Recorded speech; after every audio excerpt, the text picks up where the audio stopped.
Pronto, começou a gravar.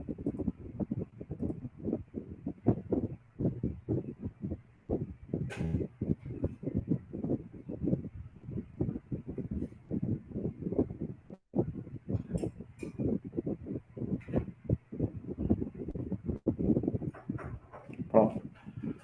Então, aí, apresentando, né, gestão da segurança pública, é a disciplina optativa. Vou dizer os detalhamentos dessa disciplina mais adiante. É uma disciplina específica do interesse do docente, né, como pesquisador. Tanto é que eu trago aí o grupo de pesquisa, né, que é Estado de Direito e Democracia, o nome do grupo de pesquisa, do CNPq, que aborda essa temática, tanto na graduação como na pós-graduação. A princípio, eu trago aí o calendário das atividades, das minhas atividades semanais, para que o aluno tenha noção da distribuição do meu tempo durante a semana. Então, isso é uma carga horária semanal correspondente a 40 horas de trabalho, que são distribuídas entre preparação das aulas ministradas na graduação e na pós-graduação, produção de material, né, slides, textos, artigos, vídeos e áudios, leituras, atendimento ao discente, orientações e serviços administrativos, né, reuniões, pareceres em processos, análise de documentos e tomada de decisão. A partir do mês que vem, de julho, eu vou iniciar a gestão aí, né, da unidade acadêmica como coordenador administrativo. Então, temos hoje aí como disciplinas da UFCG, uma apenas ministrada no CDSA, Gestão da Segurança Pública, esta que a gente vai apresentar aqui agora, né, dentro do curso de Tecnólogo Superior em Gestão Pública, no CDSA, na Unidade Acadêmica de Gestão Pública, e outra disciplina no mestrado em Ciência Política, campus sede Campina Grande, Teoria Democrática Contemporânea, que terá início ainda em agosto, porque o ano letivo no mestrado está diferente do ano letivo na graduação. Enquanto a gente está iniciando 2020.2, na pós-graduação a gente já terminou 2021.1, terminamos as aulas, né? E aí eu só estou agora fechando a disciplina para começar outra, que será ainda em agosto. Isso aí é o e-mail, né? E a partir de julho estarei iniciando a função de coordenador administrativo aí da unidade acadêmica. Bem, indo direto para a disciplina optativa, gestão da segurança pública,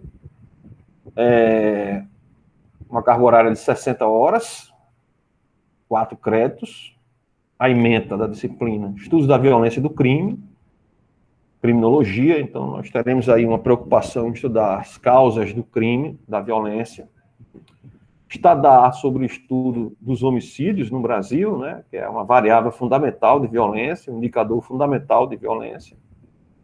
As políticas públicas em segurança, entrando aí nos conceitos do que são políticas públicas, né, aquele conceito que, de certa forma, nas disciplinas obrigatórias do curso já se tem acesso a esses conceitos, né, políticas públicas, né, como a ação dos governos para a resolução de problemas públicos, só com foco na segurança pública.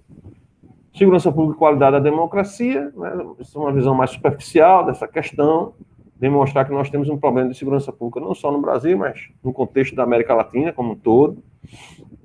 Então, nós temos aí uma discussão sobre Estado de Direito, democracia e violência, no contexto latino-americano. O Estado de Direito deve ser entendido como um conjunto de direitos fundamentais que tem como garantia desses direitos a funcionalidade dessas instituições de segurança pública.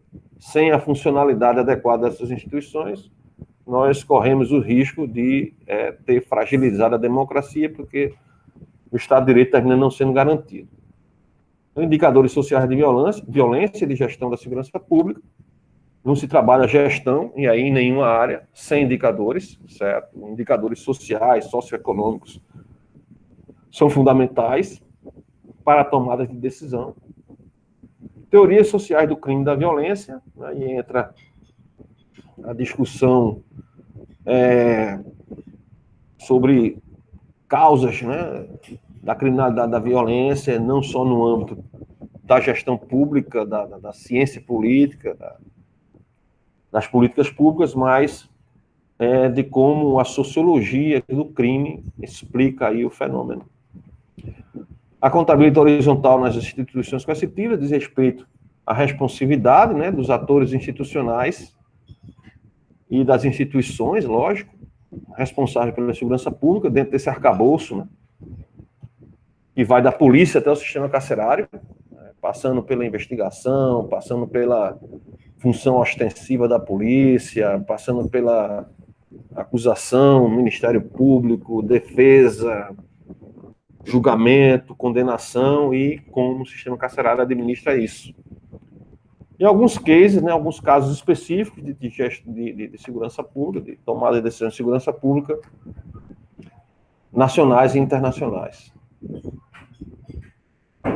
Os objetivos: estudar a violência, a criminalidade e a segurança pública, unindo a teoria e a análise empírica dos dados estatísticos, fornecer instrumental teórico e prático na interpretação do crime e da delinquência e como os atores públicos podem trabalhar para o controle social da violência e do crime, e trazer alguns elementos da gestão pública na área da segurança pública. A metodologia da disciplina: ensino expositivo de conteúdo com detalhes e leituras, né, sendo usados aí recursos da internet, Google Meet, o YouTube, para atividades síncronas e assíncronas. Avaliação: a elaboração de questões sobre os textos e materiais disponíveis para discussão, né? Então, a elaboração de questões por parte do aluno a respeito desse material será parte da avaliação. Seminários, né? Esses seminários num formato muito específico, sobretudo através de áudios ou vídeos, né, rápidos sobre determinadas temáticas, e um relatório final sobre uma determinada política pública em segurança. A avaliação será feita dessa forma. A primeira unidade: democracia e Estado de Direito, políticas públicas e segurança pública, homicídios e a criminalidade, a dimensão empírica, segurança pública no contexto da democracia. Segunda unidade: os desafios da segurança pública no Brasil, o case colombiano, gestão democrática da segurança pública. Terceira unidade: ranking da violência no Brasil, a estatística como ferramenta de análise, análise de dados criminais e de segurança pública e o que importa para o controle da criminalidade violenta. Esses serão os conteúdos trabalhados em 3 unidades. Temos aí uma bibliografia recomendada. Né? Esse e-book já foi disponibilizado, tá aí na disciplina, né, que foi colocado aí esse conteúdo. Então, o ranking da violência no Brasil, esses 2 materiais de minha autoria, 2019 e 2020, publicado aí pela editora da UFCG. O livro de Sapori, né, Segurança Pública no Brasil, Desafios e Perspectivas, e o de Sapori e Soares, Por que Cresce a Violência no Brasil.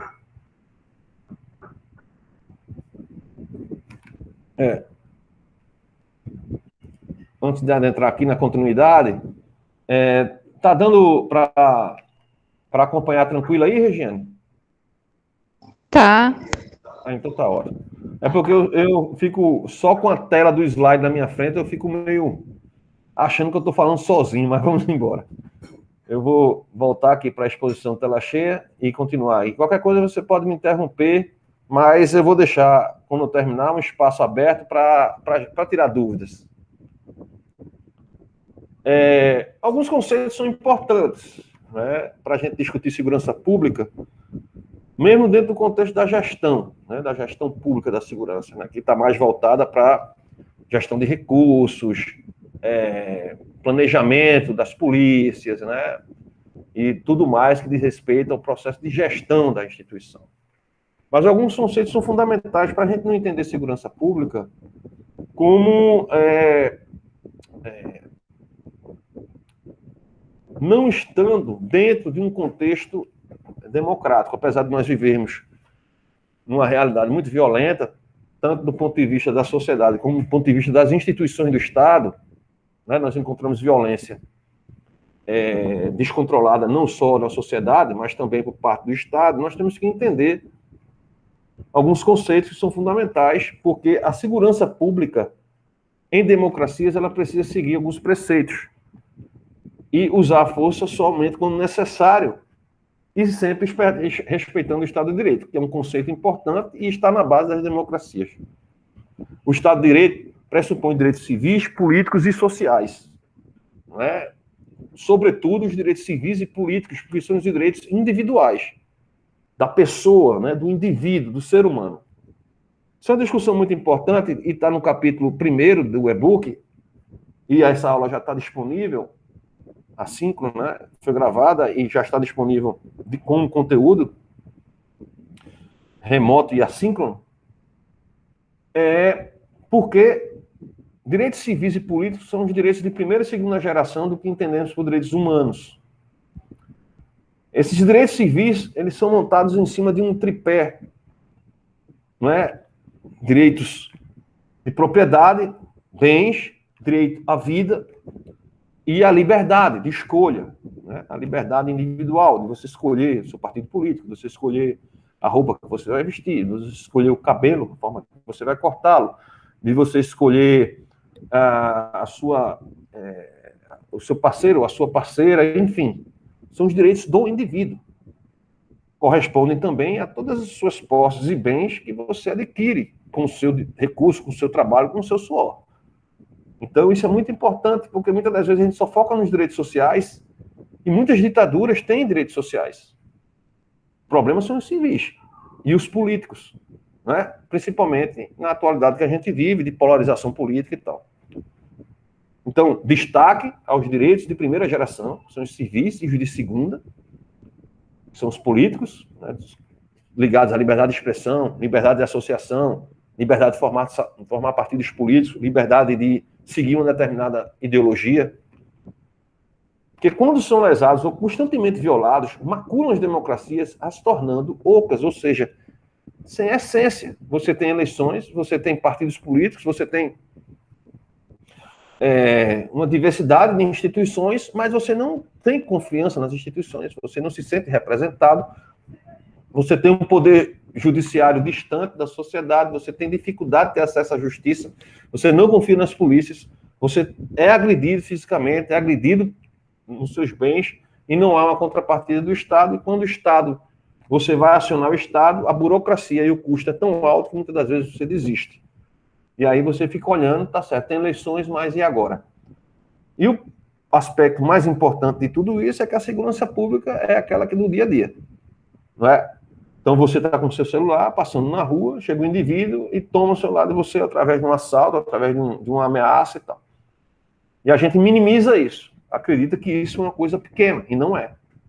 Isso é uma agressão, uma violação a um direito civil, que é o direito da posse aos bens advindos com o seu suor, com o seu trabalho. Isso é um componente liberal, que as democracias trazem, e o Estado de Direito é justamente a garantia desses direitos mais básicos. E quando eles são constantemente violados, ou por terceiros, ou pelo próprio Estado, nós temos aí um problema no Estado de Direito que termina fragilizando as democracias. Então, uma característica marcante do Estado moderno, que é o monopólio da força, é fundamental, a força advém do Estado, é o Estado que tem esse monopólio, certo? Um ator privado, um agente privado não pode lhe agredir ou forçar você a fazer o que você não quer. Só o Estado pode fazer isso, e mesmo assim, legalmente, né? Essa força só pode ser exercida legalmente pelas instituições do Estado. Por isso, violência descontrolada é indicador de mau funcionamento das instituições do Estado.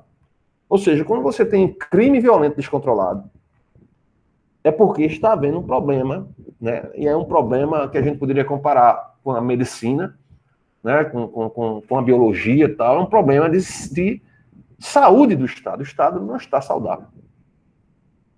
Porque controlar a violência é a coisa mais básica que o Estado moderno tem, que é o monopólio da força. Se não, esse monopólio da força não está no Estado, ou seja, a violência está descontrolada porque o monopólio foi perdido e vários agentes da sociedade que estão agindo de forma violenta, agredindo, violando, tomando os bens das pessoas, matando, e por isso fica por isso mesmo. Né? Então, isso é algo que precisa ser colocado. Uma das questões aí que eu trouxe para a gente discutir são as ações mais recentes, né? Em Jacarezinho, no Rio de Janeiro, que resultou na morte de 28 pessoas, né? E muita gente concordou com a ação da polícia, porque as pessoas que estavam ali eram criminosos. E aí a gente acabou de discutir sobre o Estado de Direito e o monopólio da força. Então, um indivíduo criminoso ele só é considerado criminoso depois de condenado num processo judicial. Antes disso, ele não é.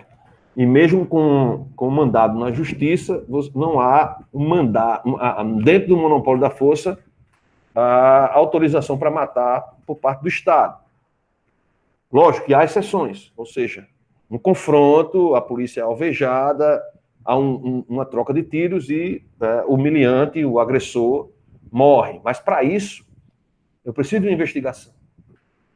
E quem deve investigar? A própria polícia que agiu ou uma instituição paralela, né? Um Ministério Público, uma corregedoria, que precisa ser realmente independente, um judiciário independente.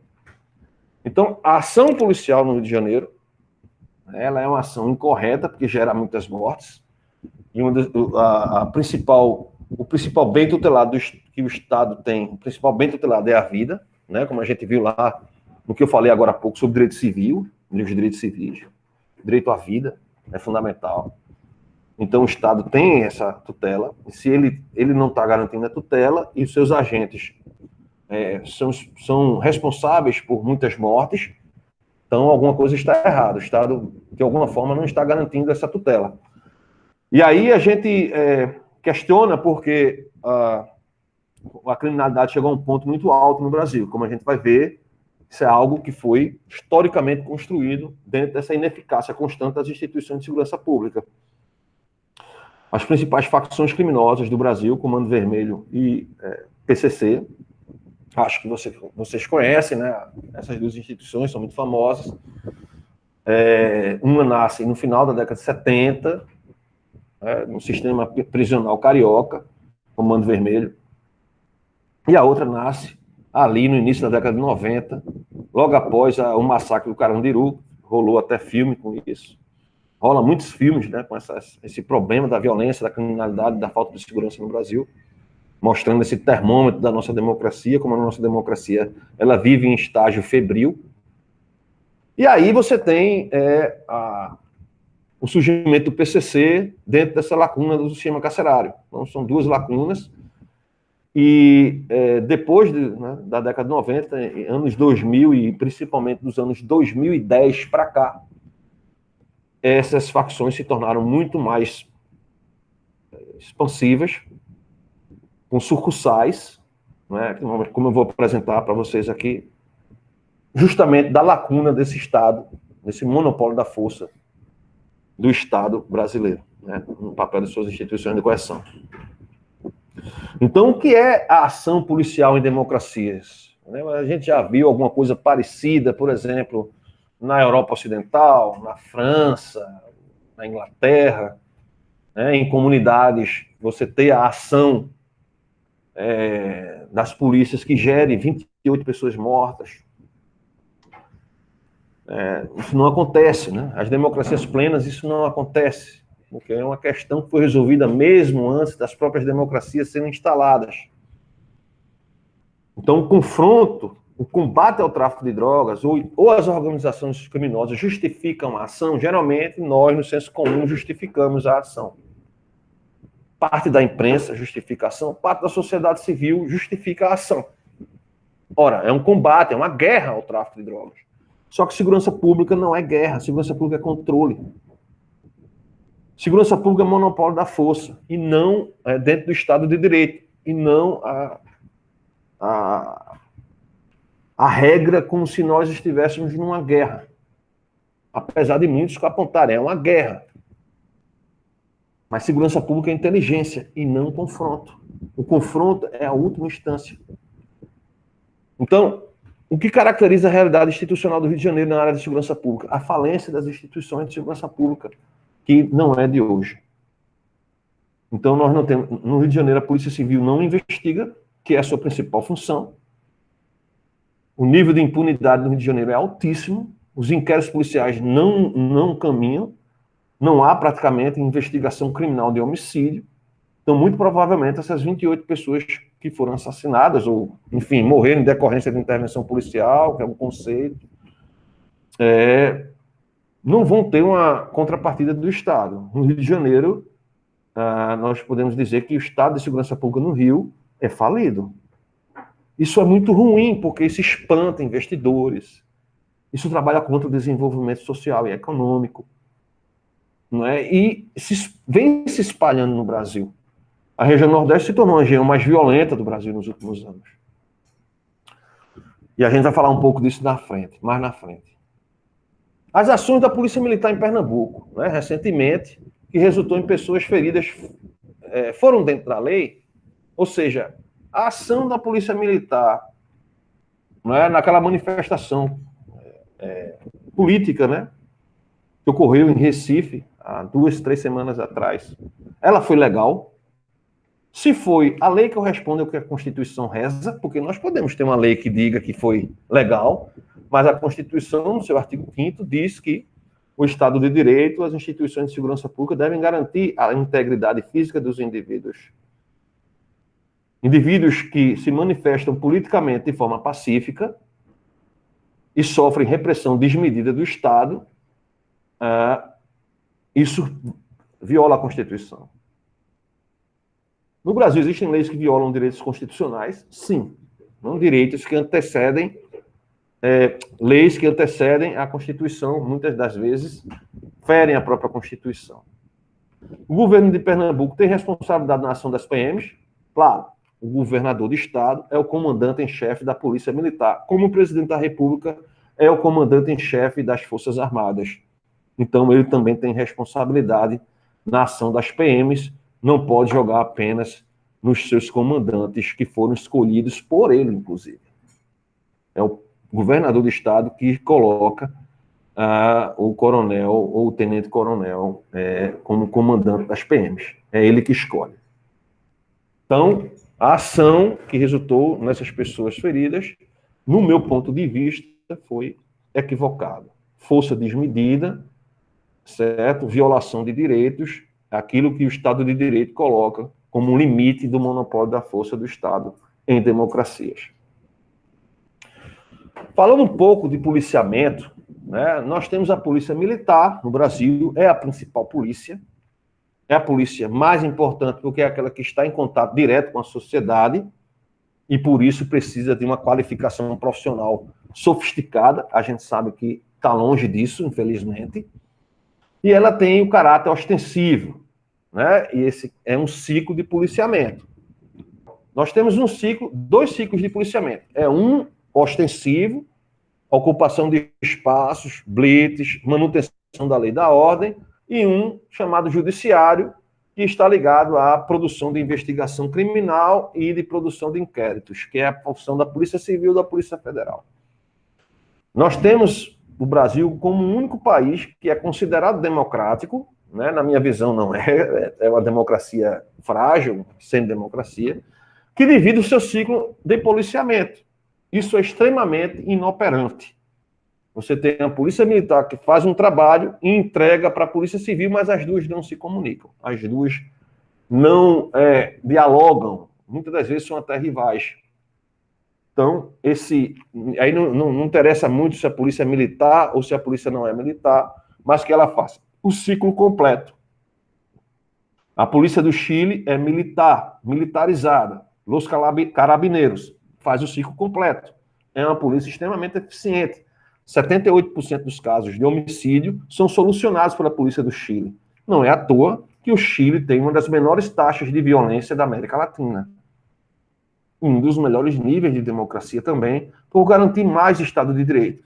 E não pode dizer que o Chile é muito diferente do Brasil, porque o Chile também teve uma ditadura militar muito, muito dura, inclusive mais violenta que a brasileira.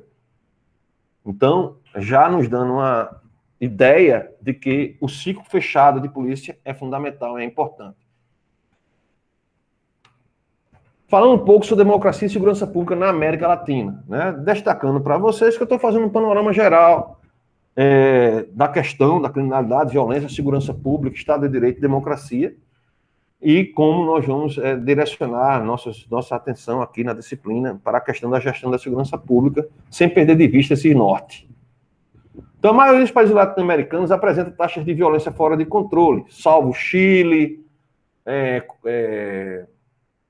poucos países. Chile, eu acho que é o único que tem uma taxa inferior a 10 por 100 mil habitantes. Né? Eu acho que a Argentina também tem uma taxa inferior a 10 por 100 mil habitantes, Costa Rica um pouco superior a 10 por 100 mil habitantes, e 10 por 100 mil habitantes é a média que a gente coloca aí como o limite do tolerável. Esses países também apresentam níveis menores de democracia. Então, a média da taxa de homicídio das democracias plenas, né, como a Europa Ocidental, Estados Unidos, Canadá, é de 1 por 100 mil habitantes. Já a média dos países latino-americanos, né, do México até o final do Cone Sul, é de 24 por 100 mil habitantes, ou seja, 24 vezes maior do que a das democracias plenas, com destaque para El Salvador, que tem taxas superiores a 80 por 100 mil habitantes, Venezuela também tem taxas superiores aos 70 por 100 mil habitantes, piorou muito com a ascensão do governo Chávez e a manutenção do sistema bolivariano lá, né, que gerou uma ditadura. Nós temos hoje uma ditadura na Venezuela. Isso termina contribuindo muito, né, para o aumento da violência.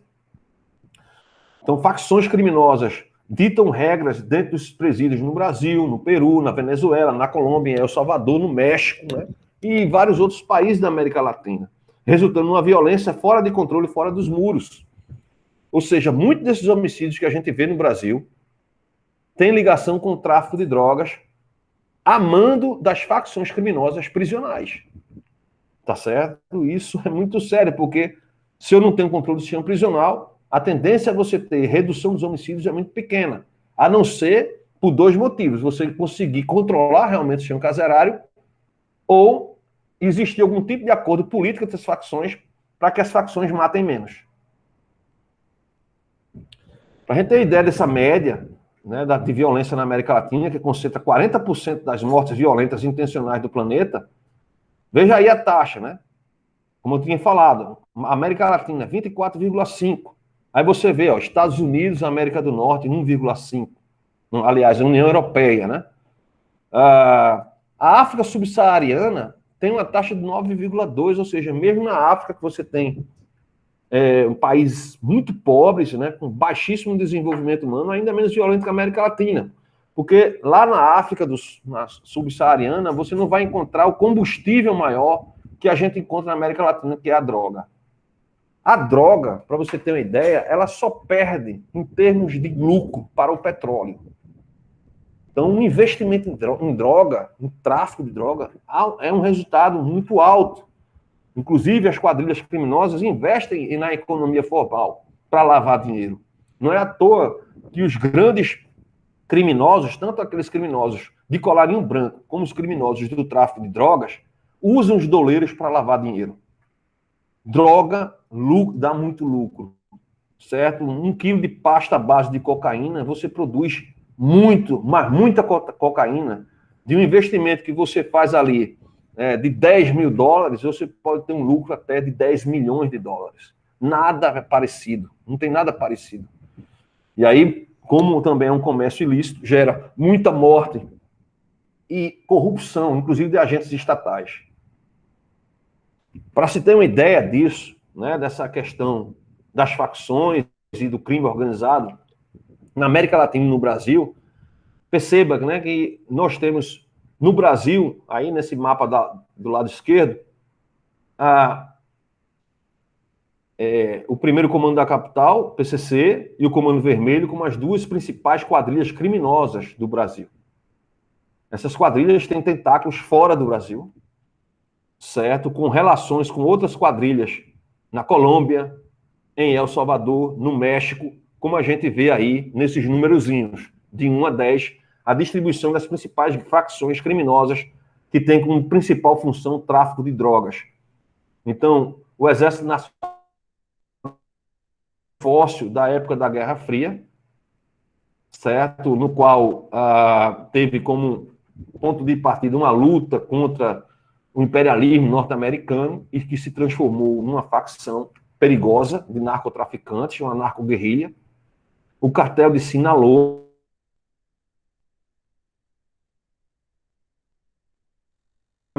colocar em xeque a própria estabilidade política do Estado, né? Então, a Farc, que também era um grupo guerrilheiro que virou uma máfia narcotraficante, né? E aí você tem esses grupos, El Salvador, que tem uma ligação fortíssima com os Maras, que é um grupo de delinquentes, né, das periferias de El Salvador, fazem tatuagens no rosto, tal, muito violentos, né? Tem documentários a respeito no YouTube dos Maras, que nascem justamente dessa lacuna do sistema carcerário lá também. Quem manda no sistema carcerário são os Maras, que matam por qualquer coisinha. Matam por qualquer coisinha. As taxas de homicídio de El Salvador são as maiores da América Latina. E exportam, né? Esse grupo, né? O grupo Barril 18, que são os Maras, eles se instalaram em alguns bairros de Los Angeles, nos Estados Unidos, que aumentou muito a violência nos Estados Unidos, né? Por isso que os Estados Unidos têm tanta preocupação com as fronteiras, que aí a imprensa geralmente não traz isso. Geralmente traz um problema mais xenófobo ou da política mais radical de Trump. Só que o Trump saiu do governo, entrou Biden, né, do Partido Democrata, e a política de fronteira permaneceu a mesma. Por quê? Porque esses imigrantes, muitos deles vêm da América Central e vão para lá para justamente ser uma ponte de negociação de drogas nos Estados Unidos, que é o maior consumidor de drogas do planeta. E aí a gente vê, do outro lado, né, o mapa do Brasil, onde nós temos aí dezenas, né, de facções criminosas, quando antes só era Comando Vermelho e PCC. Veja que em São Paulo, PCC praticamente manda em São Paulo. Não é à toa que as taxas de homicídio em São Paulo hoje são as menores do Brasil, porque você não tem conflito. Porque o conflito entre as gangues e o conflito da polícia, né, em confronto aos traficantes, gera muita morte. Por isso que não é inteligente. Porque uma política de segurança pública deve salvar vidas e não ceifar vidas. Né? Então nós temos aí, aqui na Paraíba, por exemplo, temos ali ó, em cima, Al-Qaeda, Comando Vermelho, Família do Norte, Sindicato do Crime, PCP-PB, né, que eu não sei muito bem o que é essa sigla, são muitas facções, e Estados Unidos aliadas ao PCC. Al-Qaeda e as outras, inimigas do PCC. Mas veja que a Al-Qaeda é hegemônica hoje na Paraíba. E a Paraíba vem reduzindo muitos homicídios nos últimos anos, justamente por você ter uma hegemonia da Al-Qaeda que é alinhada ao Comando Vermelho. Muitas facções surgiram no Norte e no Nordeste, porque o Norte e o Nordeste têm uma ligação fronteiriça com a Colômbia e com a América Central, mais próximo da região Sul e Sudeste e Centro-Oeste. Isso gerou um interesse maior e a criação de novas facções criminosas, todas elas nascidas dentro dos presídios, demonstrando que não há monopólio da força, nem legal, nem ilegal do Estado, né, formal ou informal do Estado no sistema carcerário. A gente pode dizer com toda tranquilidade que o sistema carcerário no Brasil é comandado pelas facções criminosas, ou aliadas do PCC, ou inimigas do PCC, e poucas são neutras, como a gente vê ali no Centro-Oeste, né, em Minas Gerais e no Pará. Hoje a hegemonia ela é do PCC, mas veja que temos muitas quadrilhas criminosas pertencentes, aliadas ao Comando Vermelho. Houve uma explosão da violência nesse período, como a gente vê nesse gráfico do Brasil, entre 1996 e 2017, saltando de 38.894 homicídios ocorridos em 1996 para 63.748 em 2017, que foi o ano mais violento. Perceba que 2016 e 2017 foram os anos mais violentos da série histórica, justamente os anos que houve mais rebeliões, com mortes, com requinte de crueldade dentro dos presídios. A queda recente se dá justamente porque houve um armistício dentro dos presídios no Brasil, fazendo com que de 2017 para 2019 nós tivéssemos uma queda de mais de 30%. A região Nordeste é crítica. Perceba o crescimento entre 96 e 17. O maior percentual, enquanto o percentual no Brasil, no mesmo período, foi de 64%, na região Nordeste foi de 234,7%. Por quê? porque houve um processo migratório, sobretudo em meados da década dos anos 2000, do tráfico de drogas e das facções criminosas da região sudeste para a região nordeste e norte, mas com muita concentração no Rio Grande do Norte e no Ceará. Não à toa, Rio Grande do Norte e Ceará se tornaram dois estados extremamente violentos, praticamente abandonados pela segurança pública. É só a gente lembrar do que aconteceu em 2017, no presídio de Alcaçuz, Rio Grande do Norte, onde a briga entre as facções criminosas, aquelas aliadas do Comando Vermelho e as aliadas do PCC, entraram em confronto.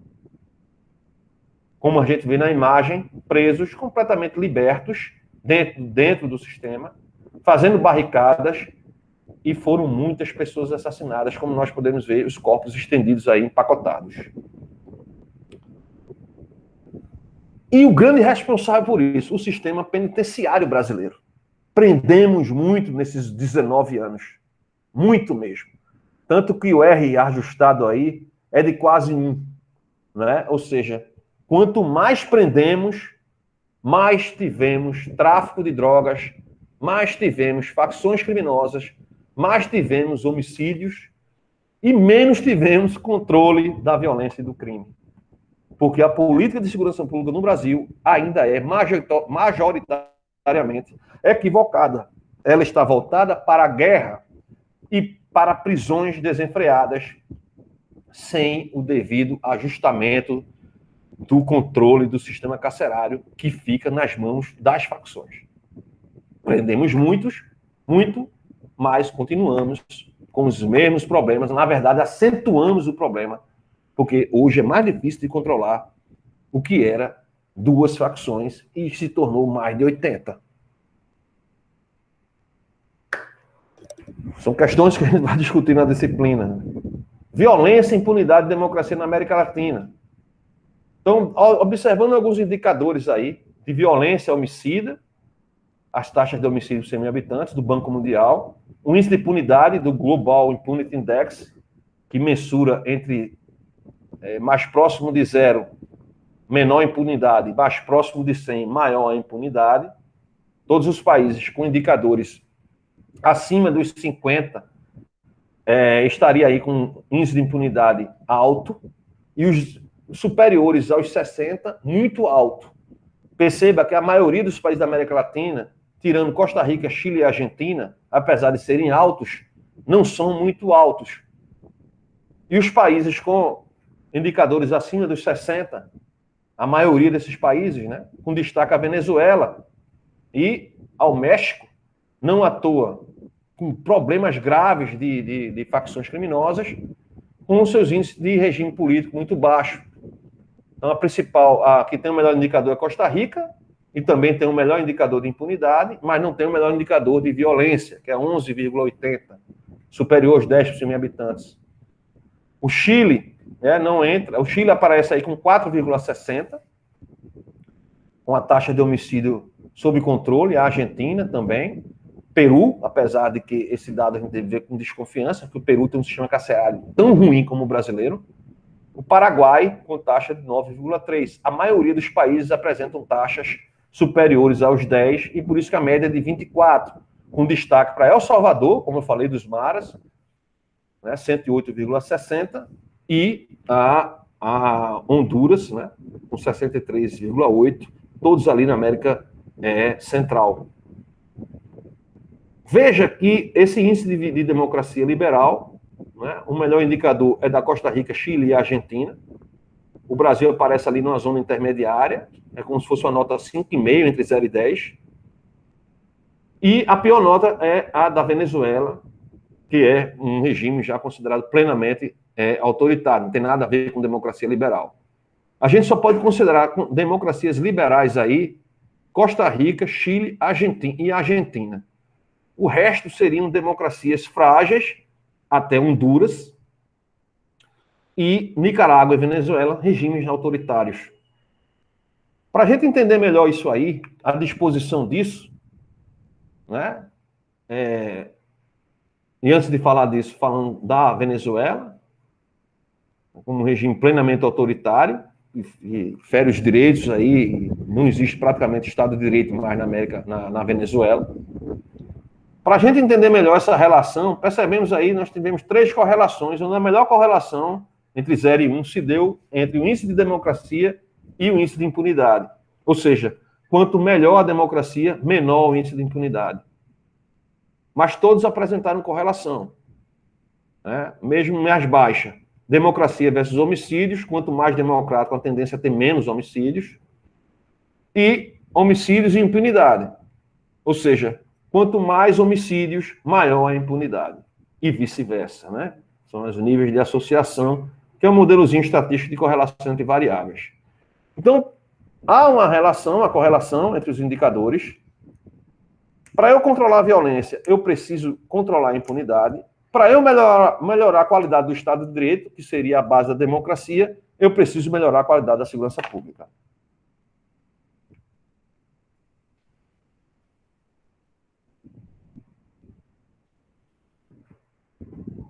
Essa é uma exposição geral que a gente fez aqui, de alguns aspectos, alguns pontos que nós vamos discutir na disciplina.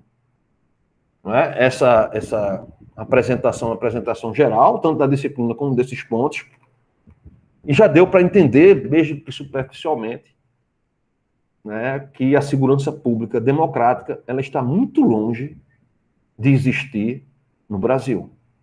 Né? Nós tivemos crescimento da criminalidade violenta, do tráfico de drogas e do descontrole prisional, com a superpopulação carcerária sem controle e mais de 8 dezenas de facções criminosas ou alinhadas ao PCC ou alinhadas ao Comando Vermelho. Estados como o Rio de Janeiro estão totalmente fora de controle. Não à toa, os últimos 5 governadores eleitos pela democracia eleitoral carioca ou estão presos, ou foram empichados. Os 5 últimos presidentes do Tribunal de Contas do Rio de Janeiro foram presos. Corrupção, lavagem de dinheiro. Dificilmente, no Rio de Janeiro, você é eleito sem estar vinculado ou às facções criminosas, traficantes de drogas, ou às milícias.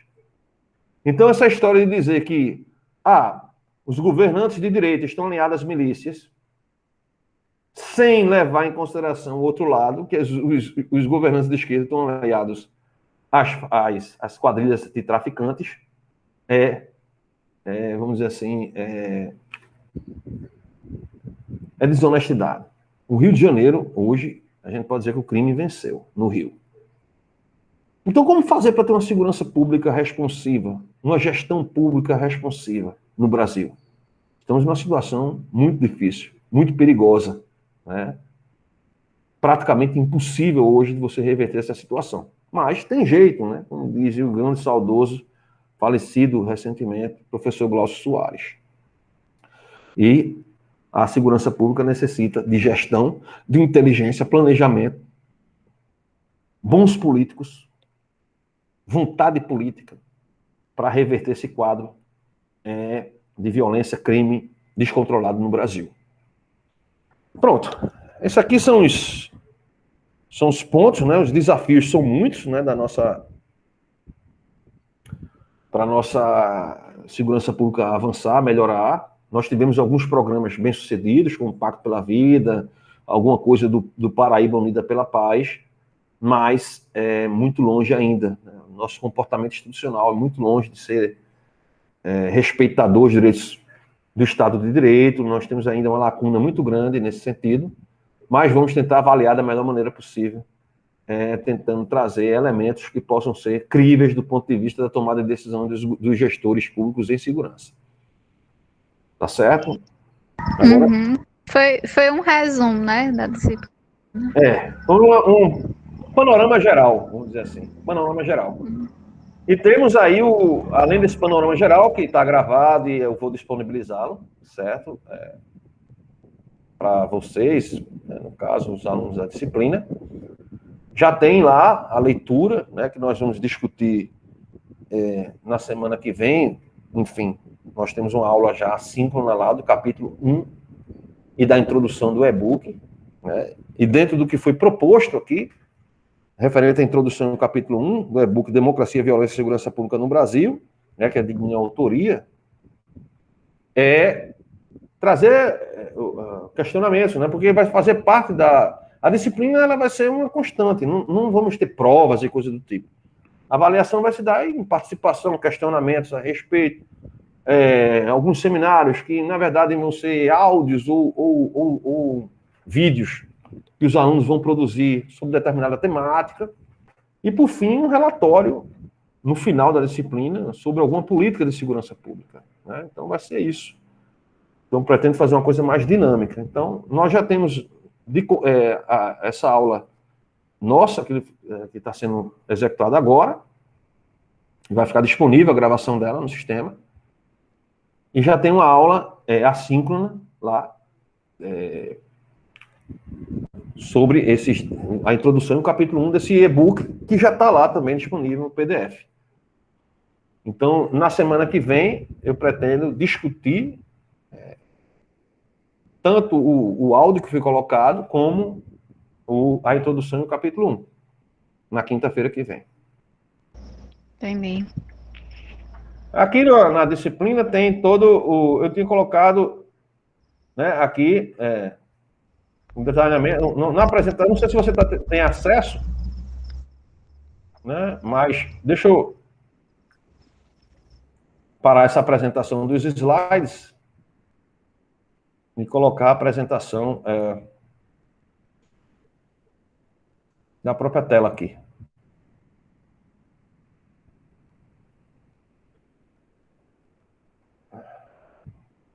Então, temos aqui, ó, essa apresentação do curso, tá aqui em atividades, né, dentro do mural, você clica em atividades, né, tem aqui detalhamento do conteúdo da disciplina, aí tem os conteúdos que eu ministrei, né, aqui, que vai ficar disponível para rever, enfim, porque é importante, é um atributo a mais. Melhor. Né? É um atributo a mais que esse tipo de aula dá, né? Porque você pode rever o que eu falei. Inclusive, rever uma parte, não precisa rever tudo. E aqui até sendo com relação ao livro, fica melhor de ver, falando sobre... E tem aulas gravadas, assíncrona, né? Que eu coloquei nessa pasta da turma no Google Drive. Mas assim, eu tinha feito a leitura da introdução do capítulo 1, da páginas 13 a 41, que são os encaminhamentos, a aula assíncrona, que já está lá, o vídeo aula explicando esse conteúdo, o conteúdo da página 13 a 41, né? E aí os alunos fazem anotações e questionamentos para no dia 1 de julho, né? Próxima aula é dia 1 de julho. Próxima aula é dia 1 de julho. A gente ter a discussão desses conteúdos aqui. Tiragem de dúvidas e tal. Entendeu? Entendi. Pronto. Então é isso. Certo? Se tiver alguma dúvida a respeito do que foi falado agora, pode perguntar. Não tem nenhuma dúvida, não. Bom, se aparecer, aí é só passar uma mensagem por e-mail, e tem o contato do WhatsApp também, se for o caso, coisa mais específica. A gente está sempre aí fazendo esse feedback. Tá certo? Sim, tá filando. Pronto, Regiane. Só tem você aqui hoje na aula. Eu vou interromper a gravação a partir de agora. Perguntar. Pergunta? Eu vou perguntar se ele vai aparecer. A outra menina eu não conheço, não. Eu passei, a outra menina, inclusive, foi minha aluna na disciplina passada. Acho que ela é mais de uma turma mais nova, mais recente. Eu passei uma mensagem para ela, que ela tinha falado comigo no WhatsApp. Enfim, mas ela, eu acho que não tem problema, não. Ela pode pegar a aula gravada e ver depois, enfim. E tem você e o Arthur.